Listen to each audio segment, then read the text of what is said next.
youth violence and the keys to improve the problem. Good evening, I'm Josh Rowe. And I'm Latricia Thomas. We've heard from different people during our recent town hall meeting, as well as those the town hall targeted about youth violence. News Channel 9's Calvin Sneed joins us now with more. Calvin. Latricia, Josh, our town hall featured representatives from law enforcement, community groups, the clergy, and the judicial system. But we wanted to take the issue to the communities and talk to the people most impacted by youth violence. They are the youth themselves. I was very devastated because I was in Chattanooga when my daughter got shot. Teenagers Shequiella Robinson and Dekaylia Southers sat down and watched the town hall on youth violence with a personal interest. Dekaylia's brother Deotrey was killed in a drive-by shooting just more than a year ago. She was in the home when the shots rang out. Because I really don't know like who and why.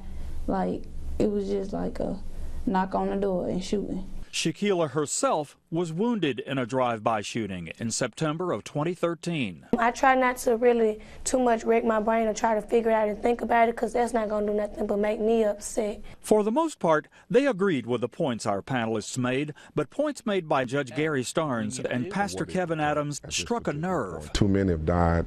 I don't want to see another child in a coffin. You hold the parents accountable, and when you do that, the next ones behind them will see this. Do you agree with that? Yes. Some parents, there are a select few who really don't care, you know, but that has a lot to do with if you really show your child you love them. Both say the church should keep a role in helping raise problem youth, as it's done for years. But the love has to be both ways. Me personally, I don't feel like there's not one church you could go to in any of our communities and not get help, but it's just about wanting it, really. But both Robinson and Southers agree stopping youth violence begins with mothers and fathers taking responsibility. That's still your child. You're supposed to care. You're supposed to want them in the house a certain time. And to the youth caught up in the violence, even if you didn't have your parents in your life, you still can go to school and do what you got to do and show your parents that you can do it on your own. Both Robinson and Southers emphasized strongly what our panel brought out during the town hall.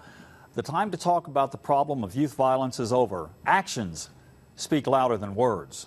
If you'd like to watch the town hall, it's at this story on our website, newschannel9.com.